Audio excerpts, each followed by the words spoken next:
పరిశుధారంతాన్ని వచ్చిన మీ అందరికీ క్రీస్తు పరమ శుభాలు తెలియజేస్తున్నాను. ప్రియ సంగమ,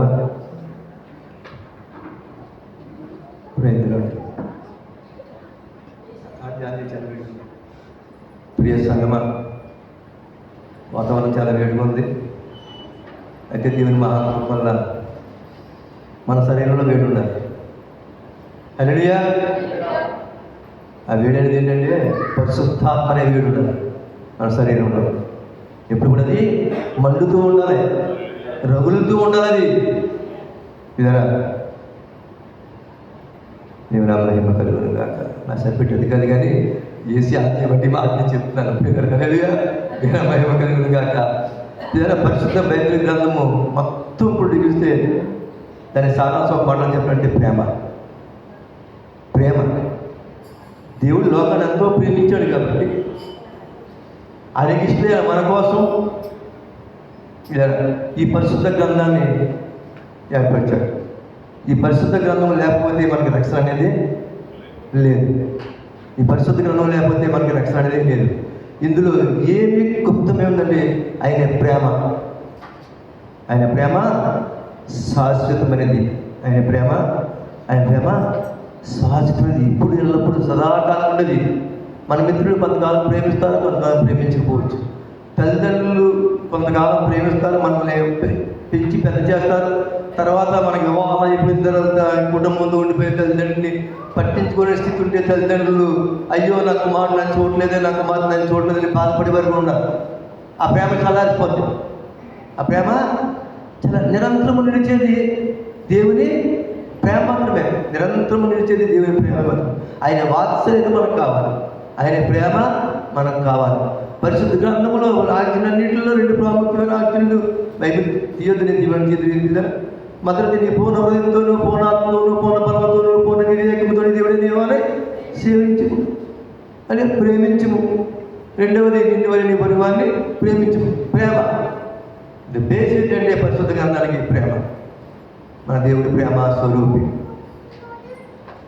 ఇంకో మాట చెప్పాలంటే సత్య స్వరూపి. దేవుని మహిమ కలుగుగా. ఎప్పటి నుంచో ఈ 91వ కీర్తన నాకు చాలా ఇష్టమైన కీర్తన. నేను అక్కడ హాస్పిటల్ బెడ్ మీద 30 రోజులు నేను మెడిసిన్ పొందుకున్నప్పుడు ఇదే నేను ధ్యానించేవాడిని.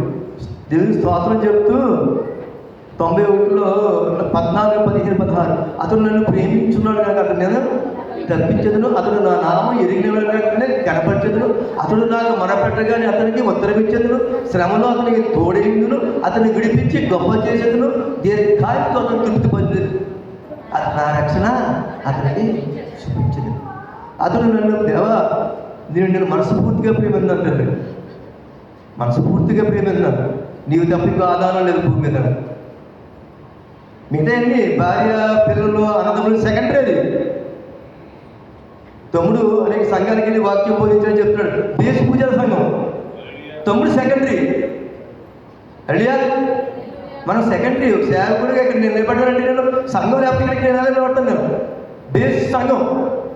ఈ సంఘం ద్వారా ఈ సంఘాన్ని ప్రేమించి తమ్ముడిని ప్రేమించి అనేక మంది వాక్యాన్ని పిలిచారు. మొట్టమొదటిగా ఘనత చెందనండి పూజా తిలక్రేస్ సంఘానికి, మొదటిగా దేవుడికి, పూజా తిలక్రేస్ సంఘానికి. అది మనకు కాదు కదా, మనకు కాదు, మాకు కాదు దేవా, మాకు కాదు, అది నీకే. అంతేనా? ఏనుగ మాటలు కాదు, తేడా ఉండదు. నేను ఇష్టపడిన కంటే పాత్రది కదా, అంతే. అంత మీకు ఏమడదు. ఏదో మాట్లాడడానికి అనుకుంటారు తప్ప ఉన్నది ఉన్నట్టు మాట్లాడడానికి అలవాటు చిన్నప్పటి నుంచి. హల్లెలూయా. దేవుని మహిమ కలుగును గాక. అతను నన్ను ప్రేమించడం కాక నేను తప్పించదు. అసలు ప్రేమ అంటే ఏంటి? ప్రేమ అంటే ఆయన వాక్యాన్ని గైకొనడమే ప్రేమ. ఆయన వాక్యాన్ని మనం గైకుంటే ఆయనని మనం భయభక్తి కలిగి జీవిస్తాం. ఆయన వాక్యాన్ని పేరు మనం గైకుంటామో ఆయనని మనం భయభక్తి కలిగి జీవిస్తాం. అదే ఆయన మనం ప్రేమించడం. వాక్యాన్ని గైకొనంటే ఆయన ఆజ్ఞలు మనం సంప్రపరచడం, నెరవేర్చడం. ఎప్పుడైతే ఆయన వాక్యాన్ని మనం హృదయపూర్వకంగా గైకుంటామో మనం పరిపూర్ణమవుతాం. దేవుడి యొక్క భయభక్తి కలిగి జీవితం. వాక్యం మనతో మాట్లాడినాడు, మనలో అవిధేయత ఉంటే అది మనతో మంచిగా చూస్తుంది. అప్పుడు మనం ఏం చేస్తామంటే మనం సరిదిద్దుకుని దేవుడి యొక్క భయం కలిగి భక్తి కలిగి జీవితాం. ప్రేమ అంటే ఏంటంటే వాక్యాన్ని గైకొనడం, దేవుని యందు భయభక్తులు కలిగి జీవించడం ఈ ప్రాముఖ్యమైనది. ప్రేమకు పరమాత్మ ఇది. ఆయన యందు భయభక్తులు కలిగి జీవించడమే, ఆయన వాక్యాన్ని గైకొట్టడమే, ఆయన వాక్యానికి విధేయంగా మనం జీవించడమే. అదే ప్రేమ. దేవుని మనం ప్రేమించడం అంటే దేవుని మహిమ కలుగును గాక. అతడు నా నామము, అతడు నన్ను ప్రేమించున్నాడు కదా తప్పించదు. అతడు నా నామం ఎరిగిన వాడు కనుక అతను కనపరచదు. అతని నామని ఎరగడం అంటే ఏంటి కదా? ఆయనతో సహవాసం చేయటం, ఆయనతో స్నేహము చేయటం. సత్యనారాయణ నాకు తెలిసాడు. నాకు ఎలా తెలిసానికి? పూజలలో సహవాసం నిలుచున్నా కాబట్టి ఆయన నాకు తెలుసు. దేవుడితో ఆయన నేను సహవాసం చేస్తున్నా కాబట్టి ఆయన నాకు తెలుసు. ఈ పూజ తెలియజేస్తాం కదా ఆయన నాకు తెలియదే. ఇక్కడ ఉన్న చాలామంది పూజ తెలియజేస్తాం కదా నాకు తెలియదు. మా బంధువులు శైలాస్ గారు, లేకపోతే మన అత్త, మా బంధువులు, మా బంధువులు తప్ప, మా ఊరు వాళ్ళు తప్ప ఈ సంఘం వల్ల నాకు తెలిసింది. అదే ఎక్కడ వారో మనం ఎక్కడ వారో మనం ఒక ప్రాంతంగా, ఒక సంఘముగా, ఒక కుటుంబంగా దేవుడు మనం చేర్చాడు కదా. ఒక కుటుంబంగా చేర్చాడు. ఆయన ఎరగటం అంటే అతను నా నామం ఎరిగిన వాడు అంటే అతనితో దేవునితో సహవాసం కలిగి ఉంటుందే దేవుని ఎరగటం. ఎవరైతే దేవునితో సహవాసం కలిగి ఉంటారో వారి దేవుడు కనపరుస్తానంటాడు. యోబు అంటాడు 22:21 తీరదు తీరదు నేను చెప్పినట్టు తిరిగాను. అతనితో ఆయనతో సహవాసము కలిగి నాకు సమాధానం కలిగినట్టే దేవునితో సహవాసం కలిగితే సమాధానం కలిగిన అలాగనే మేలు కలిగినట్టాడు యోబు. పరమభక్తుడైన మహాభక్తుడు యోబు. ఆయనతో దేవునితో సహవాసం కలిగిన సమాధానం కలిగిన అలాగనే మేలు కలిగిన అన్నాడు యోబు. పరిశుద్ధాత్మ పూర్ణుడైపోయారు. ఆయన ఎరగటం అంటే ఆయనతో సహవాసం మనం కలిగి ఉంటే ఆయన మనల్ని గనపరుస్తాడు. ఆయన నుంచి ఆయనతో మనం సహవాసం కలిగి ఉండాలి. ఆయన యందు భయభక్తులు కలిగి ఉండాలి. ఆయన వాక్యం ఆయన ప్రేమించండి, ఆయన వాక్యం గైకుడి వారు ఉండాలి. ఆయన భయభక్తులు కలిగి ఉండాలి. అది ప్రేమించడం అంటే, దేవుణ్ణి ఎరగడం అంటే ఆయనతో సహవాసము కలిగి ఉండాలి కదా. అది ఆయనతో సహవాసం కలిగి ఉంటే మనల్ని గనపరుస్తాడు. ఆయన మన హృదయపూర్వకంగా ప్రేమిస్తూ ఆయన ఆజ్ఞలను గైకొని ఆయన భయభక్తులు కలిగి జీవిస్తే ఆయన మనల్ని తప్పిస్తాడు. దీన్ని తప్పించాడు కదా. భయంకరమైన వ్యాధులను తప్పించాడు, వ్యాధుల స్వాధులను తప్పించాడు, అపాయాన్ని తప్పించాడు కదా. ఆర్థిక సమస్యను తప్పిస్తాడు దేవుడు, సరైన పర్యాన్ని తప్పిస్తాడు దేవుడు, అనేక వృద్ధాముల నుంచి యాక్సిడెంట్ తప్పిస్తాడు. అనిత్యము ఆయన దేవతలు నీకు కావాలని ఉంచుతారు, నేను తప్పిస్తూనే ఉంటాడు. అయితే మన స్ఫూర్తిగా ఆయన వాక్యాన్ని గైకొని ఆయన భయభక్తులు కలిగి ఆయన ప్రేమించేవారుగా మనం ఉండాలి.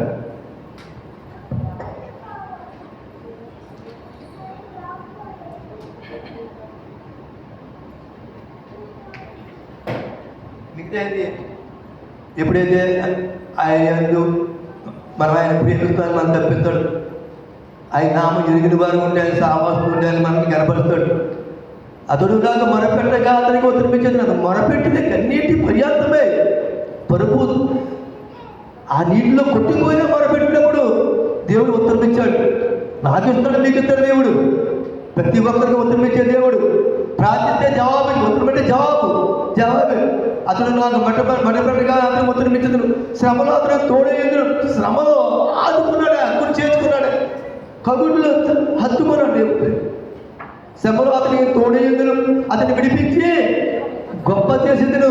హల్లెలూయా. అతన్ని విడిపించి గొప్ప చేసేందును, దీర్ఘాయుష్తో అతను తృప్తిపరిచేందును నా రక్షణ అతనికి చూపించింది. మనం చేయవలసిన రెండే, ఆయన వాక్యాన్ని గైకొని ఆయన భయభక్తులు కలిగి జీవించాలి. 2, ఆయనతో సహవాసం చేస్తే ఈ మేలులన్నీ కూడా దీర్ఘాయుష్మంతులే. ఆయన రక్షణ మనం ఆల్రెడీ రక్షణ పొంది మనం సంఘంలో చేతపడ్డ మనం దీర్ఘాయుష్మంతులే. ఆయన రక్షణ మనం చేతపట్టుకుని మనం పొందిన రక్షణ అనేక మందికి అందించేవారు ఉంటాం. ఆ మేలుని పొందుకునే వారు ఉంటాం. హల్లెలూయా. ఆయనతో సహవాసం చేస్తే సమాధానం కలుగుతుంది, అలాగనే మేలు కలుగుతుంది. దేవుని మహిమ కలుగును గాక. దేవుని స్తోత్రం. హల్లెలూయా.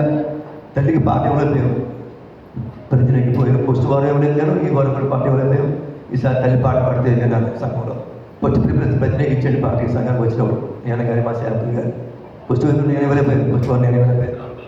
అదే మనకు నేను పాట పాడుతాను. ప్రజలు దేవుడు గంటనే మన హల్లెలూయా.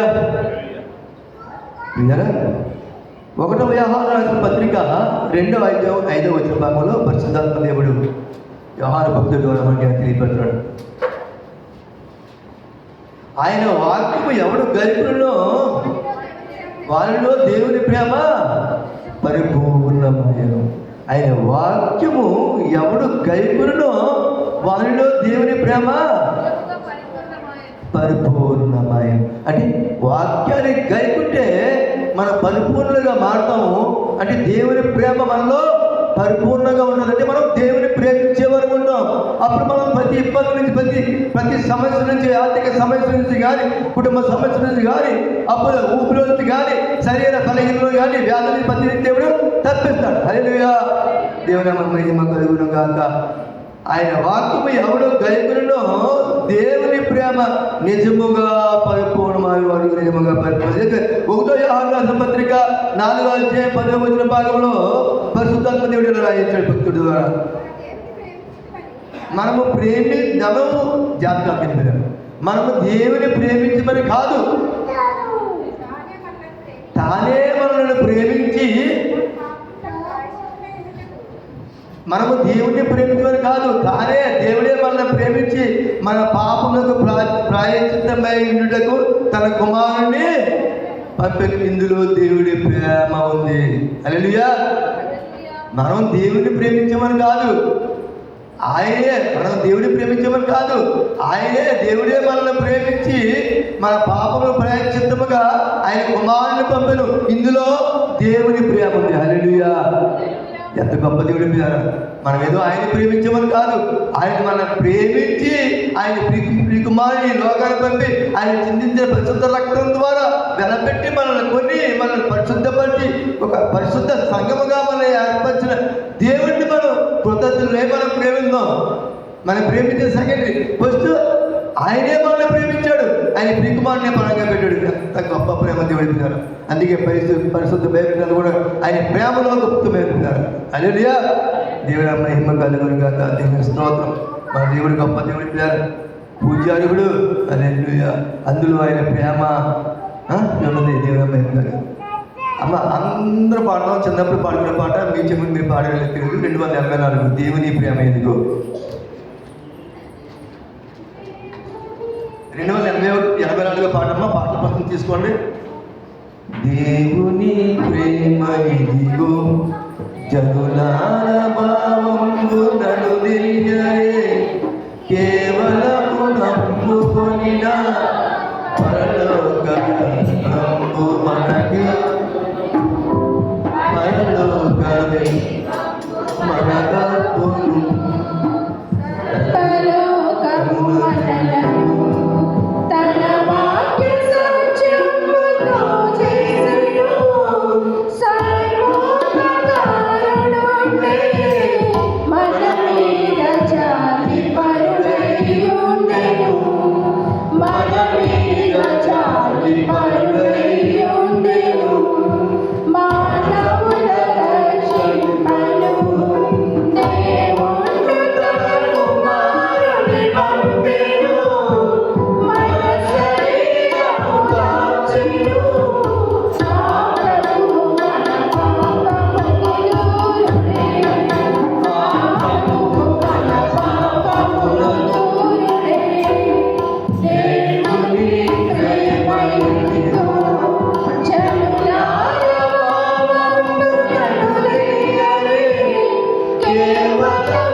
శబ్దాత్మానుసారంగా మనం ఆయన ప్రేమించేవారు కాదు, కానీ ఆయన్నే మనల్ని ప్రేమించి మన పాపాలకు ప్రాయశ్చిత్తముగా ఆయన కుమారుణ్ణి పంపారు. ఇందులో దేవుని ప్రేమ ఉంది. ఆయన మనం ప్రేమించాడు కాబట్టి ఆయన ప్రియ కుమారుణ్ణే ఈ లోకమనే బలిపేట మీద పశువులా వధించి ఆయన చిందించిన పరిస్థితి రక్తం ద్వారా మనకు రక్షణ అనుగ్రహించినాడు. దేవుని మహిమ కలుగును గాక. యోహాను రాసిన సువార్త 3:14 భాగంలో దేవుడు లోకమును ఎంతో ప్రేమించారు కాగా తన అద్వితీయ కుమారునిగా పుట్టిన వాని యందు విశ్వసించి ప్రతి వాడును నశింపగా నిత్య జీవం పొందినట్లు ఆయనను అనుగ్రహించెను. దేవుడు లోకాన్ని ఎంతో ప్రేమించాడు కాగా తన అద్వితీయ కుమారునిగా పుట్టిన వాని యందు విశ్వసించి ప్రతి వాడును నశింపగా నిత్య జీవం పొందినట్లు ఆయన మనకు అనుగ్రహించాడు. మనం అందరం కూడా ఆ అద్వితీయ కుమారుని విశ్వసించి ఉన్నాం. విశ్వసించి బాప్తిసం పొంది రక్షణ పొంది సంఘంలో చేర్చబడ్డాం. మన కోసం ఆయన ప్రియకుమారుడు మనకు దేవుడు అనుగ్రహించున్నాడు. దేవుడు రోమీయులకు రాసిన పత్రిక అపోస్తలుల పౌలు రోమీయులకు రాసిన పత్రిక 8వ అధ్యాయం 8వ భాగంలో దేవుని ప్రేమించే వారికి అనగా ఆయన సంకల్పము చెప్పిన పిలువబడిన వారికి మేలు కలుగుటకై సమస్తమును సమకూడి జరుగుతున్నది.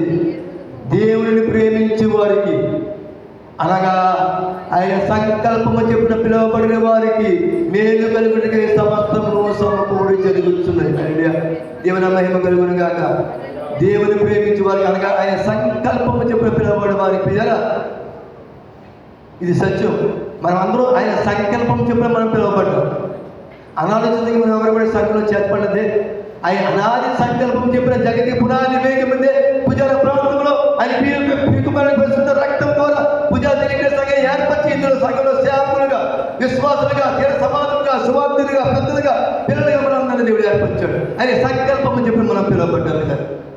దేవుని ప్రేమించే వారికి మనం దేవుని ప్రేమిస్తున్నాం కాబట్టి ఆయన సంకల్పం చెప్పిన మేలు కలుగుడికే సమస్తమును సమకూడి జరుగుతుంది. పరమ తండ్రి ఆయన మైదేశంలో ఆయన ప్రియకుమారుని మహిమలో సమస్తము సమకూర్చి మన జీవితాలు అద్భుతమైన ఆశ్చర్యకార్య దేవుడు స్వాస్థ్యం జరుగుతున్నాడు. మరి అంత ధన్యునిగా ఇటువంటి జీవముగా దేవుని ప్రేమగా దేవుని మన జీవితాలు ధన్యముగా నిత్యము దేవుని స్థుతించేవారుగా ఆరాధించేవారుగా ఆయన కోసం మన ప్రాణాలను అర్పించేవారుగా భూమి మీద మనం జీవిస్తే ఆ పరలోక రాజ్య వారసులుగా మనం ఉంటాం. అదేదియా దేవుని మహిమ కాక దేవుని స్తోత్రం కదా.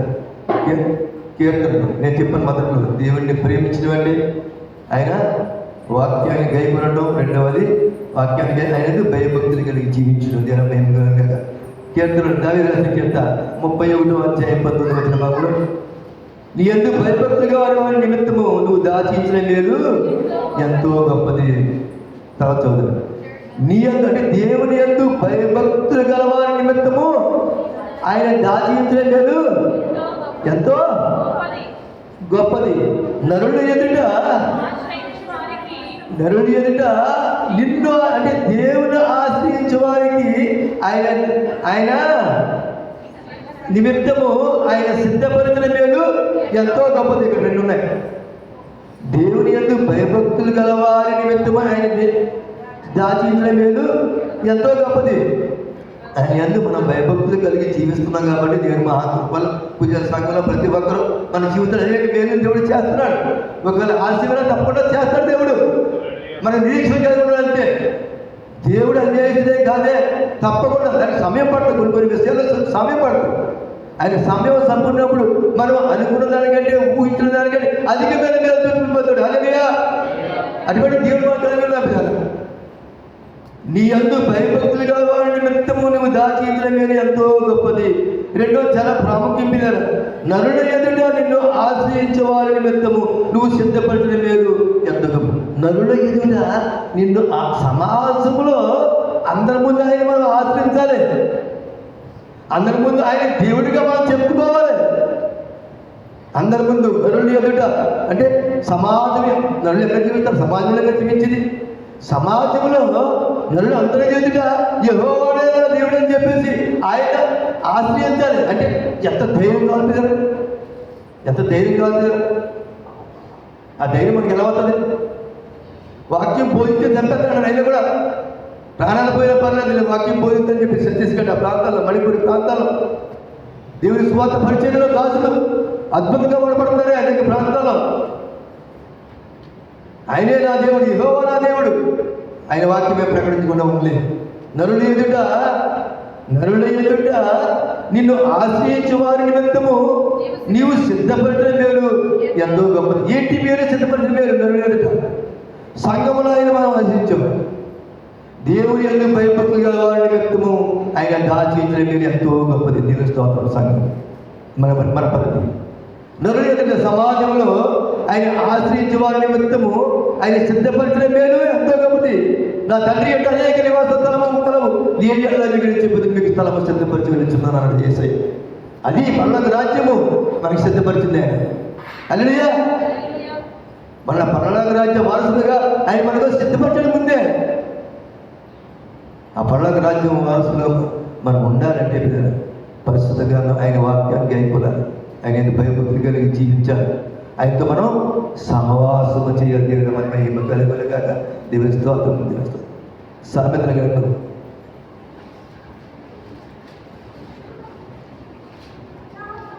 9:10 యెహోవాయందు భయభక్తులు కలిగియుండుట జ్ఞానమునకు మూలము, పరిశుద్ధ దేవుని గురించి తెలియే వివేచన. యెహోవాయందు భయభక్తులు కలిగియుండుట జ్ఞానమునకు, జాగ్రత్త చాలా జాగ్రత్త. మన జ్ఞానం వల్ల మనకు వివేకపడుతుందా? మన జ్ఞానం ఏపాటిది వినాలి. మన జ్ఞానం ఏపాటిది, మన ఊపిరి ఏపాటిది, ఇంట్లో కనబడి అంతా మాయమేవాడు. అంతా మనం తెలుసుకోవడం అది అవివేకం. అంతా తెలుసుకోవాలి దేవుడే. ఆయన జ్ఞానం యెహోవాయందు భయభక్తులు కలిగి ఉంట జ్ఞానమునకు, పరిశుద్ధ దేవుని గురించిన తెలివియే వివేచనకు. ఆయన గురించిన తెలివి, ఆయన వాక్యాన్ని అనుసరించే స్వభావము మనలో ఉంటే చక్కగా వివేచన చేస్తాం. ఈ సందర్భంలో మనం ఎలా ప్రవర్తించాలి, ఎలా జీవించాలి, మనం వివేచన చేస్తాం.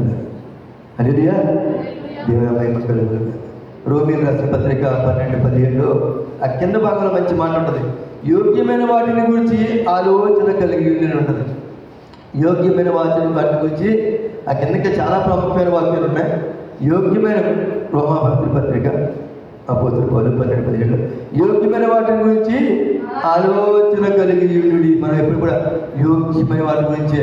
సంఘ క్షేమాభివృద్ధి యోగ్యమైంది, సంఘ క్షేమాభివృద్ధి యోగ్యమైంది, మన తోటి సహోదరుల భవిష్యత్తు యోగ్యమైంది, మన కుటుంబమైన భవిష్యత్తు యోగ్యమైంది, సమాజంలో లేని వారికి సహాయం చేయడం యోగ్యమైంది, మనం ఆస్తులు కూడబెట్టుకున్న ఆస్తుల్లో సంపాదనలో కొంత భాగాన్ని లేని వారికి ఇవ్వటం యోగ్యమైంది, ఆహారం లేని వారికి ఆహారం ఇవ్వటం యోగ్యమైంది. ఇప్పుడు కూడా క్రైస్తవులైన వారు యోగ్యమైన వాటి గురించి, అంటే మంచి వాటి గురించి ఆలోచన కలిగి ఉన్నారు. ఆత్మపూడే రాసిన మాట అపోస్తలుల పౌలు. అంటే చాలా మంచి మాటలు ఉంటాయి. వాక్యం అంటారు దేవుని మహిమ కలిగారు. అదేవిధంగా దేవుని స్తోత్రం. వీటిలన్నీ పురస్కరించుకుని మొదటగా అతడు నన్ను ప్రేమించున్నాడు కాదు నేను తప్పించదును, అతడు నా ముగింపులు వచ్చేదను, అతడు నా నామం ఎరిగినవాడు కాదు నేను ఘనపరిచెదను, అతడు నాకు మొరపెట్టగా నాకు వదిలిపించదును, శ్రమను అతనికి తోడేందును, అతను విడిపించి గొప్ప చేసేదను, దీని కాయం తత్తుపచ్చిన రక్షణ చూపించదును. ఆయన ప్రేమించిన వెంటనే ఆయన వాక్యాన్ని గైకుంటే ఆయన వాక్యం ఎవరిని ఉండదో నిజముగా దేవుని ప్రేమ వారిలో పరిపూర్ణమే ఉంటుంది. వారు దేవుడి యొక్క భయభక్తులుగా జీవిస్తారు. రెండోది ఆయన ఎరగటువంటి ఆయనతో సహవాసం చేయడం. ఆయనతో సహవాసం చేయడం వల్ల మన ప్రార్థనలు ఆయన ఆలకిస్తాడు, మనకి క్షేమాభివృద్ధి కలిగేస్తాడు, సమస్యల నుంచి విడిపించి మనల్ని గొప్ప చేస్తాడు కదా. దీర్ఘాయువుతో మనల్ని తృప్తిపరుస్తాడు. ఆయన రక్షణ మనం చూపించాడు, మన రక్షణ మనకు అనుగ్రహించాడు. రక్షణ మనకు సాధిస్తాడు. ఇద్దరు భక్తులు, మీ అందరికీ తెలిసిన భక్తులే. ఇవి చెప్పకుండా నేను వాక్యం ముగించలేదు కదా, ఇవి చెప్పేసి ముగించేస్తాను. దావీదు భక్తుడు దేవుడు ప్రేమించిన భక్తులు నా ఉద్దేశం ప్రకారం మొదటి స్థానంలో ఉంటాడు. ఎంతగా దేవుడు ఆయన ప్రేమించాడంటే ఆయన కోరుకున్నదంటే దేవుడి దగ్గర ఒక వరం అడుగుతాడు. చాలా పద్మాలు కొన్ని 100 సార్లు చెప్తున్న సంఘం నేను 27 చెప్తున్నా 4 వచ్చిన భాగంలో నేను ఒక వరం అడిగితే దానిని వెతుకుచున్నాను, యెహోవా ప్రజలను చూచుటకును ఆయన ఆలయంలో ధ్యానించుటకును నా జీవితకాలం అంతయు యెహోవా మందిరంలో నివసింపకోరుచున్నాను. ఆయన యెహోవా దగ్గర ఒక వరం అడిగాడంటే, ఏ వరం అడిగాడంటే ఆయన ఆలయంలో ధ్యానించుటకును, ఆయన ప్రసన్నతను చూచుటకును, ఆయన జీవితకాలం అంతా యెహోవా మందిరంలో నివసింపకూర్చున్నాడు. రాజు ఆయన పొట్టుపరుపుల మెప్పటి నుండి పరమాణం తిరిగి సత్రుచులతో భోజనం చేసేవాడు. ఆయన లోటు ఆయన ఏమీ లేదు. ఆయన కోరుకునేది ఏంటంటే ఆయన కోరుకునేది ఆయన ప్రసన్నత చూడాలని, ఆయన వాక్యం ఆయన మందిరంలో ధ్యానించాలని, ఆయన జీవితకాలం అంతా యెహోవా మందిరంలో జీవింపగోరుతున్నాడు. మనం ఏ స్థితిలో ఉన్నాం కదా, మనం డాక్యుమెంట్ మనం ఒకసారి మనం ఏంటంటే మనం టాలీ చేసుకోవాలి. మనం దావీదుకి ఈ లక్షణాలు ఉన్నాయి, మనకి ఈ లక్షణాలు మనలో ఉన్నాయా లేదా? ఇవన్నీ ఉంటేనే కదా మన పర్వాలేదు రాజ్యం మీరు కానీ నేను కానీ వాక్యం చెప్పి నేను కానీ మీరు కానీ ఇటువంటి మంచి లక్షణాలు సుగుణాల సంపన్నులు వేసే సుగుణాలు మనం కలిగి ఉంటే కదా మన పర్వాలేదు రాజ్యం చేరుకోగలుగుతారు. ఆయన జీవితకాలం అంతా యెహోవా మందిరంలో నివసింపగోరుతున్నాడు. ఆయన రాజవర్గంలో పరిపాలన మహారాజుగా ఉన్న ఆయన కీర్తాన్ని ఎక్కలేదానికి దేవుడి పాదాల దగ్గర కొనుక్కుపోయి దేవుడి పాదాల చెంత ఆయన స్తుతిస్తూ ఆయన వాక్యం ధ్యానిస్తూ ఆయన ప్రసన్నతను అనుభవిస్తూ జీవితం గడిపేదన్నాడు. అదే ఆయన అడిగిన దేవుడు అడిగిన వరం. మనమేది ఇమీడియట్గా దేవుడు ప్రత్యక్షంగా అడిగేది నేను దేవుడు నాకు కూతురు పిల్లలు ఎప్పుడు మంచి ఉద్యోగం వచ్చింది, నా మంచి ఇల్లు కట్టుకోవాలి, అందుకని మాకు ఇల్లు లేదు దేవా, సుదీర్ఘ కాలం కూడా యూలో పని చేస్తాం, మనం ఇల్లు కట్టుకుంది అవే పెట్టుకున్నాం. మనం అడిగే అయ్యే కదా ముందు, దేవా నీతో యుగాలు ఉండే ఆ మహాభాగ్యం దయచేతండి, నాలో అవిధేతుంటారు సరిచేతండి, నీ వాక్సాలను బతుకులకు దయచేతండి, నీ జీవితాంతము కూడా తండ్రి దావి బతుకుగా నీతో పర్లాక రాజ్యంలో యుగాలు జీవించాలని ఆశపడాలి. ఎవరైనా మనలో ఎవరైనా అడుగుతున్నారా? అడిగే స్థితిలో ఉండాలి. సంఘానికి వచ్చేది పోతామంటే అదిగా కదా, మనలో పరివర్తన చెందాలి, మనలో దినదినము పరివర్తన చెందాలి. సంఘం దినదినము అభివృద్ధి చెందాలంటే సంఘం ముందుగా దినదినము పరివర్తన చెందాలి. ఆయన స్వరూపంలో మారిపోవాలి. పలుమారు చెప్తున్నాడు ఆయన, ఎవరైనా అపోస్తలుడు పౌలు అంటాడు క్రీస్తు స్వరూపం నాలో ఏర్పడి వరకు నాకు ప్రసవ వేదన కలుగుతుందంటాడు. అటువంటి వేదన మనలో కలగాలి. ఒక వాక్యాన్ని ధర్మాన్ని జీవించకపోతే అటువంటి వేదన మనలో కలగాలి. దేవుని మహిమ కలుగును గాక. దేవుని స్తోత్రం. యోగు ఆయన మహాభక్తి ముందు చెప్పిన పరమ భక్తులు అని చెప్పేసి 1:1 ఊజు దేశంలో యోగును ఒక భక్తుడుండను, ఆయన యథార్థవంతుడు, న్యాయవంతుడు, దేవుని భయభక్తులు గలవాడు. అమ్మా చెడుతనము విసర్జించిన వాడు. హల్లెలూయా. ఆయన యథార్థవంతుడు, న్యాయవంతుడు, దేవుని భయభక్తి గలవాడు, చెడుతనము విసర్జించాడు. అది ఐదవ వచ్చిన అద్భుతంగా ఉన్నాయి. ఆయన యొక్క హృదయ ఆలోచనలు ఎలా ఉన్నాయంటే, ఆయన దేవుని భయభక్తి ఎలా ఉన్నాయంటే, వారి పిల్లలకి కుమారుడికి విందును ఆచరించిన తర్వాత వారి విందు దేవుడు పూర్తిగా తమ కుమారులు పాపము చేసి హృదయంలో దేవుని దూషించరేమో అని వారిని పిలిపించి వారి కుమారులంట వారి హృదయంలో పాపము చేసిరేమో అని కుమారుని పిలిపించి వారిని పవిత్రపరిచి వారి కోసం ప్రాతకాలం వేకుజాములు వేసి ఒక్కొక్కరి నిమిత్తం మరణ అర్పించుకుంటూ వచ్చినాడు. అలాగే ఆయన చేస్తూనే ఉన్నాడు పిల్లలు. హల్లెలూయా. మరి మన పిల్లలు మన ముద్దు చేయడం చాలా మంది పిల్లలు. మన పిల్లలు మనం వచ్చేది పక్కన చేస్తారా? పక్కన చేయదు కదా పిల్లలు. మన పిల్లలు మనం వచ్చేది కాకి ముందు, కోతి ముందు వదిలిపెడతాయి. ఆయన అన్నీ సమకూర్చాలి. అయితే ఏంటంటే వాళ్ళు పవిత్రపరుస్తూ ఉండాలి. దేవుళ్ళు స్థిరపరచమే పవిత్రపరచమంటే, దేవుళ్ళు వాళ్ళు స్థిరపరచమే పవిత్రపరచమంటే. వారి కుమారుల కోసం ప్రాతకామాలు వేసి వారి హృదయంలో పాపము చేసేమో అని వారి కోసం ఆయన బరుడు అర్పిస్తూ వచ్చినాడు. అలాగే చేస్తున్నాడు. ఏ సంగమ మనము మన పిల్లల కోసం వేగు జాములు వేసి కన్నీటితో దేవుడి పాలన పెడతాం. మొదటి జాములు వేసి మీ పిల్లల కోసం అంగలాత్మని పరిశుద్ధ వాక్యం తెలుస్తున్నాడు. అతడు నన్ను ప్రేమించినాడు కనుక నేను దర్శించాను, అతడు నా ఎరిగినవాడు కనుక నేను ఘనపరచను, అతడు నాకు మొరపెట్టగలనికి గుర్తించాను, సభలో అతనికి తోడైన అతను విడిపించి దీర్ఘాయుతో అతని తృప్తిపరిచిన రక్షణ అతనికి చూపించింది. రక్షణ పొందిన మనం వాక్యాన్ని గైకున్నాం, దేవుని భయభక్తుల్లో జీవితం, ఆయనతో సహవాసం చేద్దాం. ఆయనతో మన సహవాసం చేస్తే మనకు సమాధానం ఉండదు, మన కుటుంబంలో సమాధానం ఉండదు, మనం చేసే స్థలాల్లో సమాధానం ఉండదు. ఇలా సమాధానం లేక ఈ రోజుల్లో ఎంతోమంది కుటుంబాలు చిన్న పిల్లలు అయిపోతుంది. సమాధానం కావాలి కుటుంబంలో, సంఘంలో కూడా సమాధానం కావాలి. ఒకరినొకరు హెచ్చించుకుంటున్నప్పుడు మనం ఏం చేయాలంటే నవ్వేసుకోవాలంతే. దేవుడు మనల్ని హెచ్చించాలి అంతే. దేవుడు మనల్ని హెచ్చించాలి. అది మనల్ని హెచ్చించాలి స్థిరస్థాయి పడదు. సంఘంలో కానీ, సమాజంలో కానీ, కుటుంబంలో కానీ పరిశుద్ధ వాక్యం ఏం చెప్తుందంటే మీరు ఒకరికంటే ఒకరు గొర్రెలుగా ఎంచుకోవడం తప్ప ఒకరు తగ్గించి నేర్చుకునేవని పరిశుద్ధ వాక్యం ఎప్పుడు చెప్పలేదు. దేవుడి మాటలు అలా ఉండవు. దేవుడి మాటలో అలా మన ఆలోచన డిఫరెంట్గా ఉంటాయి అంతే. మన ఆలోచన కొంచెం డిఫరెంట్గా ఉంటాయి అంతే. అయితే మనం దేవుడి ఆలోచనలోకి వచ్చేది అంటే ఆయన ప్రేమలో మనం వచ్చేది ఇదా, ఆయన ప్రేమలోకి వచ్చేది. ఆయన మనం ప్రేమించే వారు ఉండాలి, వాక్యం గైకిన వారు ఉండాలి. ఆయన భయభక్తులు కలిగి జీవిందాం, అప్పటిలా రాజ్యాన్ని కలిగి చేసుకుందాం. అటువంటి లోపల దేవుడి సంఘాన్ని భద్రపరిచి చిన్న ప్రార్థన చేసుకుందాం. పరమంద ఆశీర్వదండి సర్వశ్రీ ఆధారకర్త మహోన్నతుడ మహాంగరుడ సర్వాధికారి మహిమ